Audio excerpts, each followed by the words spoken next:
ప్రభునామమున మీ అందరికి వందనాలు. సంఘం అంటే చర్చ్ అంటే ఏమిటి? దేవుని వాక్య ప్రకారం అయితే ఎక్కడ 2-3 నా నామమున కూడి ప్రార్థిస్తారో అక్కడ నేనుందును అని దేవుని వాక్యం క్లియర్గా చెప్తూ ఉన్నది. దాన్ని సంఘం అని పిలవచ్చు. అయితే జీవం ఎక్కడ ఉన్నది అనేది ఒక ప్రశ్న. అంటే పెద్ద పెద్ద చర్చిలలో అనేక మంది వచ్చి కూడి ప్రార్థన చేసిన దేవుని ఆత్మ వారి మధ్య లేకపోతే జీవం లేనిదే ఆ సంఘం. ఎక్కడ ఇద్దరే చెట్టు కింద కూర్చొని ప్రార్థిస్తారు చూడు, దీన హృదయంతో దీన ఆత్మతోటి దేవుడు వాళ్ళ మధ్య ఉంటాడు. ఇది జీవం గల చర్చి. ఇప్పుడు చాలా మంది వాళ్ళ పేర్లు పెట్టుకొని దేవుడికి రావాల్సిన మహిమను వాళ్ళు కొట్టేస్తున్నారు. ఏమని? ఫలానా వ్యక్తి మినిస్ట్రీస్, ఫలానా వ్యక్తి చర్చి, అది దేవుడి సంఘం అని పిలవట్లే. ఒక వ్యక్తి పేరు పెట్టి దాని పక్కన సంఘం అని చేరుస్తారు. ఒక వ్యక్తికి వీళ్ళు మహిమనిస్తారు. ఒక వ్యక్తి యొక్క సంఘం అని పిలుస్తూ ఉన్నారు. తప్పు. దేవుని సంఘం, దేవుని సంఘం, దేవుని శరీరం. దేవుని శరీరం అని ఎందుకంటే యేసుక్రీస్తే చెబుతాడు,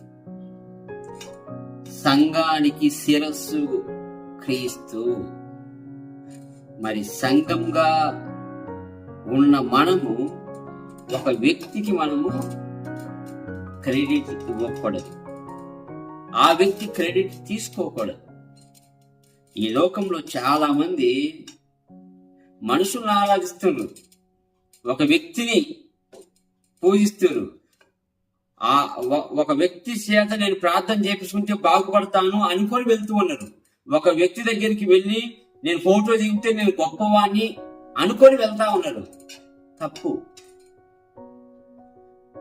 దేవుడు వీళ్ళందరికీ చెప్పే మాట ఏంటంటే, దేవుని వాక్యంలోనే ఉంది, దేవా దేవా నేను నీ సేవ చేయలేదా అని వీళ్ళు అడిగినప్పుడు నువ్వెవరో నాకు తెలియదు అని తోసేస్తాడు.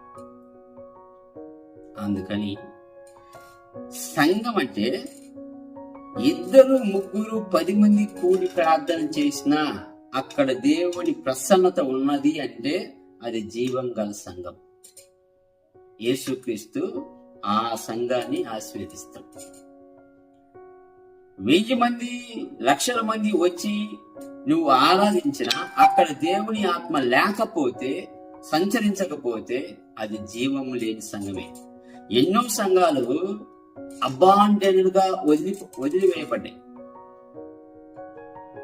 అమెరికాలో చూసినట్లయితే పెద్ద పెద్ద ఎకరాలు కట్టిన సంఘాలు ఇప్పుడు నిర్జీవంగా ఉన్నాయి.